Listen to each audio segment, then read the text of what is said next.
Welcome back, everybody, to the channel. Today, we're going to be checking out new Pittsburgh Steelers cornerback Cory Trice Jr., seventh-round pick out of Purdue. I know a lot of you guys have been asking about Trice. I'm really excited about this episode. Was able to find several games to break down. We're going to go over his strengths, weaknesses, where I think he fits in with the Pittsburgh defense. And at the end of the video, I'll kind of give you guys my general thoughts and outlook on Trice moving forward. Just before we get started real quick, please make sure that you like the video. Consider subscribing to the channel if this type of content is your vibe. All that stuff really helps me out and helps me continue to bring you guys more content. So let's get started, man. Cory Trice Jr. fell in the draft due to some medical concerns. In the draft process, thought, really showed himself well. 6'3", 206 pounds, 17 reps on the bench. He jumped 11 feet in the broad jump. Ran a 4.47 40-yard dash. I mean, elite agilities at his pro day. He tested out of this world, man. A 9.65 relative athletic score. Really, really impressive testing numbers for a cornerback with this type of size. And, I was able to go back and find this Minnesota tape of him matching up with current Baltimore Ravens wide receiver Rashad Bateman, former first-round pick. This is from his redshirt freshman season. And I thought that he showed himself extremely well in this matchup. They were matched up several times, one-on-one. Here he is working on the backside of a 3x1 set. These are big dog reps because you're basically on an island by yourself with an elite caliber talent like Bateman. He was a monster in college. But what I really like about Trice here, playing off coverage, man-to-man, does a good job taking a leverage step. So he has inside leverage here because he doesn't have help to the inside portion of the field. Leverage step to maintain that inside leverage. Does a good job staying low, staying balanced. And then when Bateman breaks to the outside, he's able to maintain, his position, stay sticky, and then he gets his eyes down to make sure that he can read the hips of the receiver. He's in phase this entire rep to the point where even if this ball is thrown to the outside, to the pylon here, he's underneath this and he's going to be able to contest this ball at the catch point. But really impressive rep there for Trice.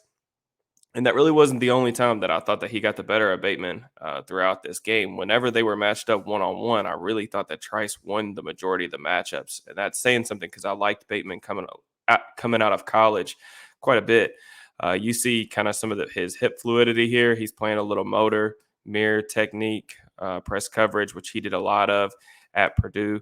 But what I like here, he's taking these 6-inch steps backwards, kind of feathering out. But look how square he's staying, maintaining his leverage inside, staying square. Bateman's having to do all this, these shoulder fakes, head fakes to try to get him to open up his hips. But he does a good job, staying balanced. When Bateman breaks to the inside, he establishes that contact key. We're still within that 5-yard window, so that's perfectly fine. Make him work through your body before finally he is able to create a little bit of separation at the break. But if you look at the quarterback's drop, this ball is designed to come out quick. This quarterback at this point is already stepping up into the pocket, and Bateman's still not even out of his route. And this is just an example of Trice using that length. He's got almost 33-inch arms, using his size, his length to help disrupt the timing of the receiver's route. So really nice rep there. Another red zone rep for Trice. And this is where, a guy with his type of size and length combination can really help you if you're an NFL defense. He's a guy that's going to show well in this area of the field just because of his body type. But what I like here is just making sure that we're not taking, too many false steps backwards.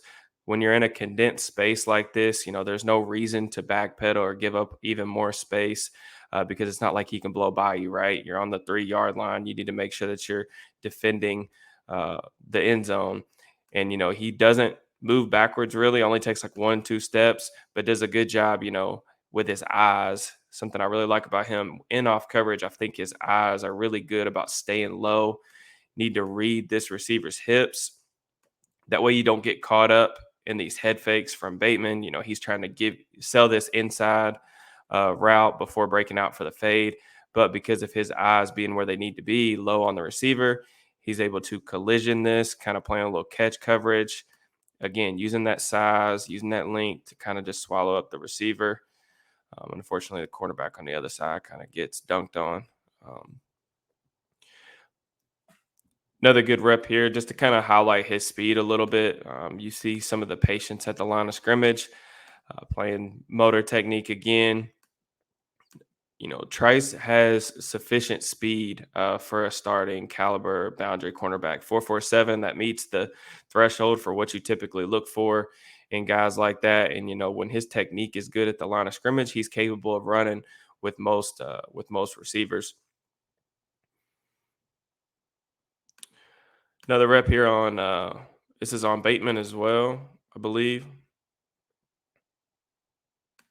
Playing motor technique. Just look how long he's able to stay square as he's feathering backwards. This is good footwork. You see light feet, not on his heels, staying on the balls of his feet. And then, because he's square for so long and he's waiting until Bateman, dictates that outside release, he does a good job here. At this point in the route, he knows the only two things he can really get is either a stop, comeback, or he's going to get a go ball. And he's in great position for the go route. So he just needs to keep his eyes low, which he does, and kind of chew this hip, and that'll tell, him whenever he's going to break down to come back for the football.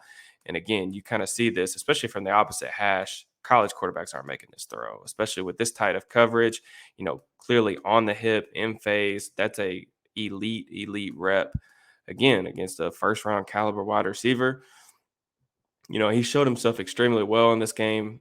I was glad that I was able to go back and get this tape because I think it shows kind of the potential that he has at the next level, matching up with some really talented players.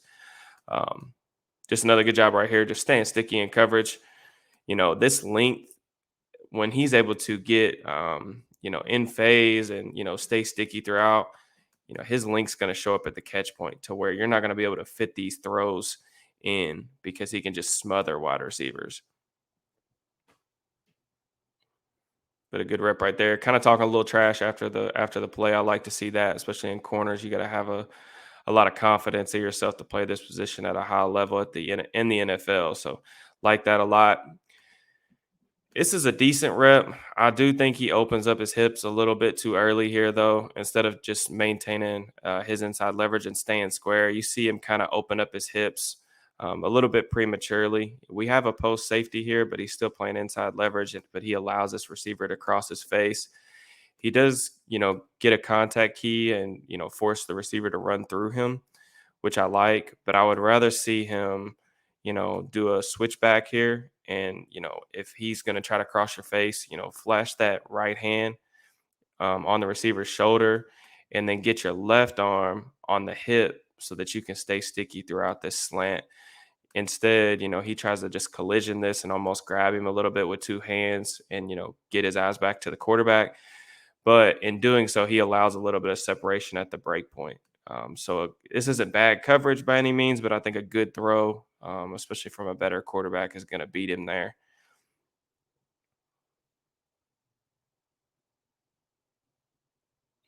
This is something that I really noticed on my second watch through after they drafted him. I went back and found everything that I could possibly find on him. Just staying patient, again, staying square until he declares outside. But what I really like is there are some impressive transitions here for a bigger cornerback.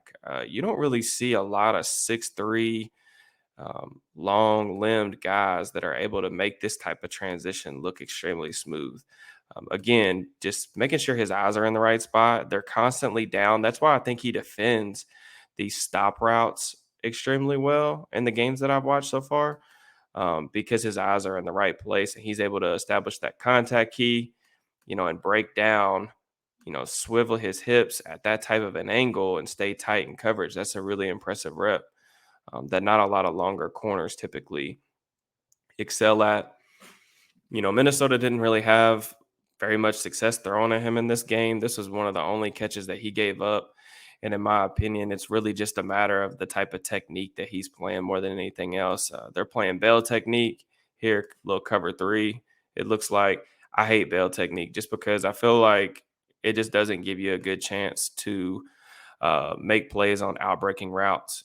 He's playing in a half turn with his back to the sideline, and then this receiver is going to be able to get in his blind spot, kind of breaking outside. It's a decent transition. He does take an extra step here, in my opinion, to get downhill, but pretty explosive, to the catch point. The length, for him is going to make things difficult on quarterbacks to throw his way. This is a really good throw by the quarterback here, but if this isn't a perfect throw, I do think he's in good position to at least contest this and get his hands on the football.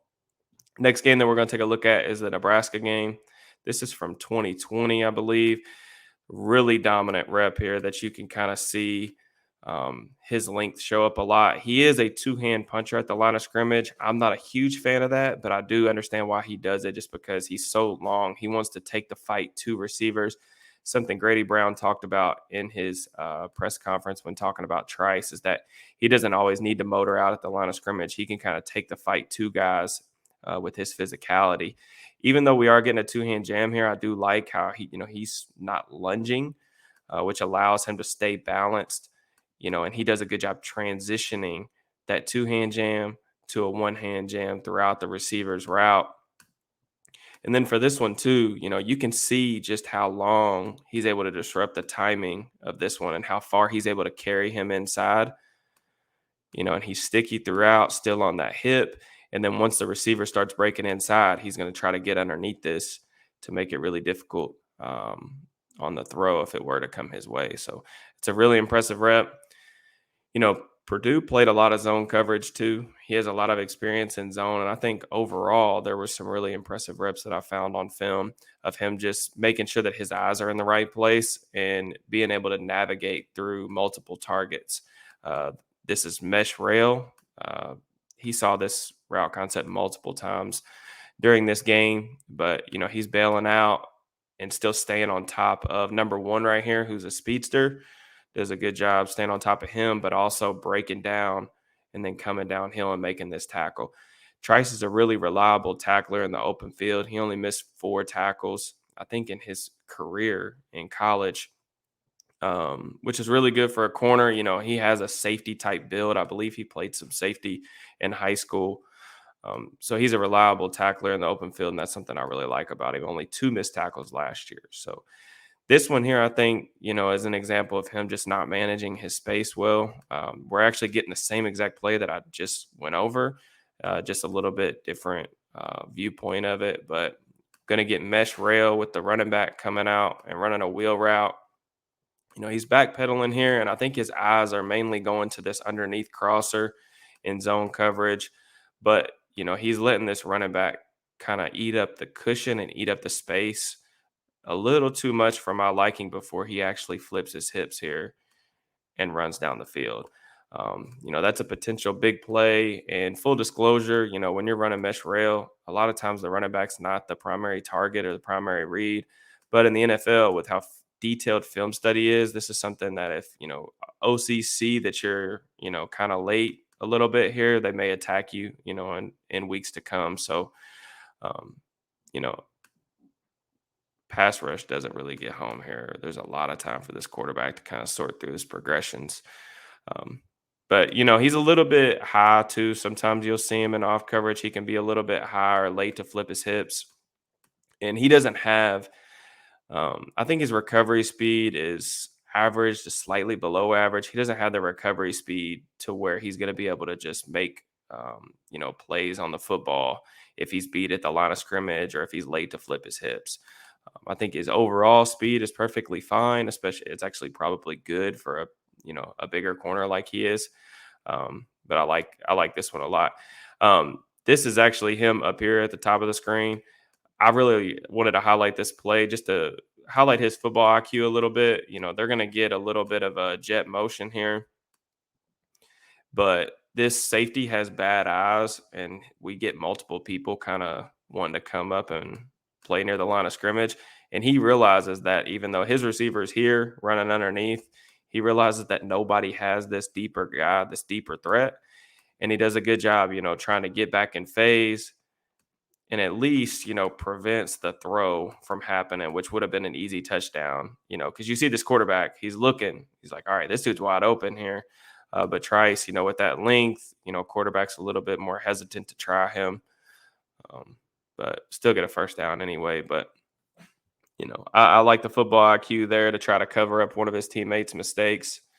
Um, you know, this one's tough because, the picture, especially in the NFL with all the shifts and motions, it changes quickly. So he starts out this rep as the lone, single cornerback over there on that side. And then they shift to basically a 4 receiver set. You get a 4 strong look. Purdue is outmatched here. They're outmatched, outnumbers. Look at all these guys they still got on this side of the field. And we've got 3 receivers and a back, but only 2 defenders. So I'm not going to fault him too much because this is probably a touchdown either way. But if we're being honest, he needs to attack this outside end. And that's one thing that I don't like. Just takes a bad angle. Anytime you're out there on the boundary, you want to force everything back into your help and take a better angle here to get this receiver to force this upside, towards the numbers here instead of towards the sideline. This is just too easy. So a better angle there probably helps out. And then the last one we're going to look at is the conference championship game from Michigan from last season. Some really good reps in here as well. You'll see Trice working up at the top at the boundary here. Does a good job, staying square, staying patient, not giving up too much space, playing a little kick step technique. This receiver takes an outside release, but, just because of his size, his length, he's able to, push this guy, squeeze this receiver to the boundary and actually push him out of bounds, making him ineligible in the pro game. So, this is some of the stuff that he can do for you out there on the boundary. You allow him to play near the line of scrimmage, physical, use that length. I like that a lot. I already mentioned Trice, kind of having that safety type of build with his height, speed, kind of weight combination, but he's pretty explosive, especially from a flat-footed stance. You'll see him, quickly diagnose this screen on the boundary. Nobody's able to get out there and get a hand on him. He explodes downhill, makes a good play on the football to knock this away. You like to see that. This rep is a more of a good bad combination here.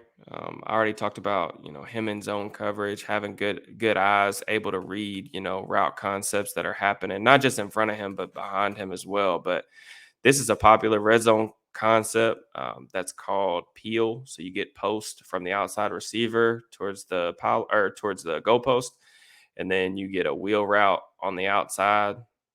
Little play action. This is a really cool design from Michigan. But Trice does a good job, bailing out, and he's playing the deep third. But he does a good job reading the quarterback's eyes and getting himself back into the play to help this underneath defender who's having to carry this wheel route. So he's in great position here. It's just we don't win at the catch point. And I think that's a little bit definitely frustrating because, when you're a bigger corner like that with that amount of length, you'd like to see him win these. He's a little bit late, but I still think he can make this play more often than not, at least to deflect the football. Definitely touchdown that's not on him. That's on the wheel route defender, but, thought he could have won that at the catch point. The thing about Trice too is because of how physical he is, like of all the corners that I watched in last year's class, he was, and Porter Jr. that the Steelers also drafted, did a really good job in their reroutes, just disrupting the timing, making guys take the long way around. You see him just reroute this defender and pass him off to his deep half field safety, get it underneath completion. It's no big deal in zone coverage.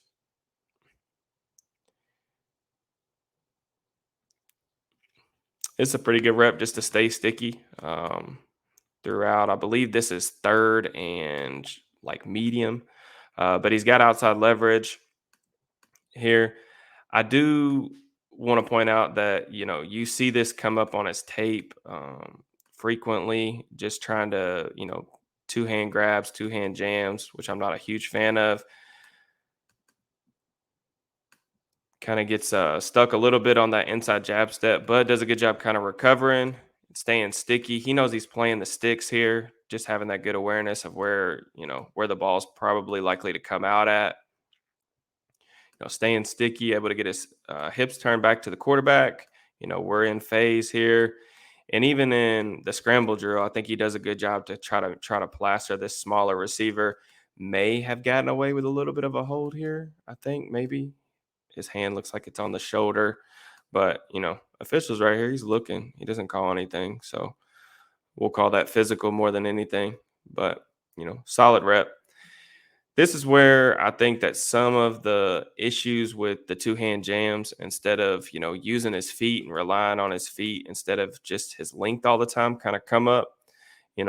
Champ Bailey had a good quote on this, but, as good as your hands are, your feet are better. And this is a good example of, in the red zone, just not moving his feet. You see how wide he is, how wide he gets in his base. And then once he gets this kind of jab step to the outside, he's so wide. And then immediately his first instinct is to use his length, use his hands instead of mirroring with his feet. And that sometimes gets him in trouble too, especially in tight spaces like this. But he also doesn't have that elite recovery speed, to get himself back into these plays. So fortunately, number 9's not looking his way here, but that's a bad loss in the red zone.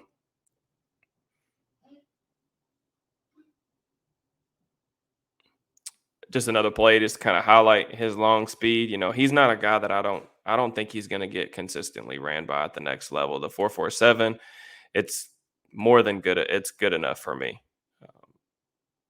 Just playing bail technique. They're running a play action Yankee concept. So this guy is basically just the clear out, and you're going to get a deep over route, which is what they end up hitting behind the linebackers, the second level defenders. But you see, he's doing a good job, staying on top. That's what he's supposed to do.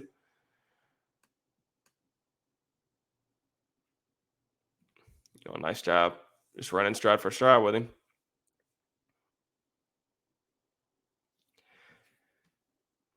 One of the things I like too, just one of the things I guess that comes with Trice's build is how well, he tackles. I already mentioned, he doesn't miss tackles, but I also like cornerbacks that aren't going to give up a bunch of yards after contact. You see him come down and fill this gap right here. And then when he makes contact, help from the safety, immediately that running back's right to the turf. No yards after contact. That's something I like a lot.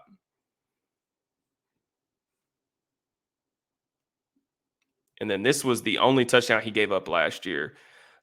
There are some elements to this play that I don't like from his particular perspective, but I also think we may have a coverage bust on our hands too. So he's playing outside leverage here, which tells me that he thinks he's got inside help. Like he thinks he has at least a post safety here. But these quick movements off the line of scrimmage sometimes give him trouble with these quicker, shiftier receivers if he's not able to get his hands on.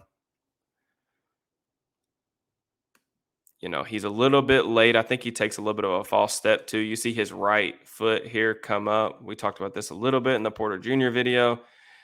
Kind of a false step, which locks his hips out, makes it difficult to transition. And, he obviously thinks he's got this help from his safety here, but he doesn't. And there ends up being two guys covering this flat receiver. So I'm definitely thinking this is a coverage bust by this safety regardless, but, still gets beat to the inside. And I also know this too, because he's got his hands up looking back at the safety, like, what in the world are we doing? And if you look at the other safety too, he's still back there. It looks like they're playing quarters to me. I don't know. You guys tell me in the comments, but I think it's a coverage bust. I would like to see him, react a little bit better and mirror that movement a little bit better and press. I think we get a false step. But, overall, I think he's thinking that he's got help here and he doesn't. This next play, the last one we're going to go over before I get to just my general thoughts on Trice, is just an excellent hustle play. This is something that the Steelers demand out of their players, that they're going to play 100 miles an hour, that they're going to, hustle to the whistle. And I just really like this one a lot. This is an easy play for, a cornerback, that's on the other side of the field to just kind of mail it in and, get himself blocked or act like he's not, fully invested in the play. And, for him to track down this guy also shows his speed. He takes a good angle. This is a touchdown saving play. This is one of those things that, in the film room, the Monday or Tuesday after a game, that's going to get you some good love from your position coach. So, like Trice a lot, man. I think really it's just in terms of the strengths, I think you just see it, the size, the length. I think he's a pretty good mover. The agilities at his pro day were pretty good. And I think that stands out, when he's defending some of these stop routes. Definitely likes to play more at the line of scrimmage than, off coverage. But I do think he's, pretty cognizant in terms of zone awareness, reading multiple receivers, multiple threats, getting his eyes on the quarterback. He had 9 pass breakups last season. So he'll get his hands on the football. That length shows up at the catch point in some of the other games that I watch from a broadcast view. Unfortunately, didn't get a lot of those on all 22. But, I like Trice a lot. It just seems like for me, it's just some technical stuff at the line of scrimmage, less two-hand jams, working more with his feet, just mirroring movements. I think that's going to be the biggest thing is just some more technical refinements in press. But he was going to be a higher draft pick. He was the number 93 player on my big board before the draft, and he ended up going, in the 7th round. It seems like medicals were the big reason why. Jim Nagy from the Senior Bowl said that they were aware of some medical red flags, and that's why he wasn't invited to their event. So, if the health checks out, man, I really do think that Trice has starting upside in the NFL just because they don't make too many 6'3", 205 corners. Those guys don't grow on trees. And that's why I love the swing for the Steelers, even if there is some potential that the medicals, just don't pan out for him at the next level. But I just think when you look at his tape, you look at the talent that he has, it's all there. I mean, there's a lot to like, a lot to love. So I'm excited to see Trice in training camp with the Steelers, see how he plays in the preseason. I'm working pretty much every channel that I can to get some more all 22 film on him because I know a lot of you guys have been craving a breakdown on his game. There's just not a lot out there. So I'm still working on it. Maybe we'll do a part 2 video, assuming that I'm able to find some more tape. If you guys made it all the way through the video, please make sure that you like the video and subscribe to the channel. Make sure y'all drop me a comment. Let me know what you thought of the video. Let me know what you think of Cory Trice. Do you guys see the same thing that I do? Y'all excited about having him in the Berg? Just let me know. I'll holler at you guys next time. Peace.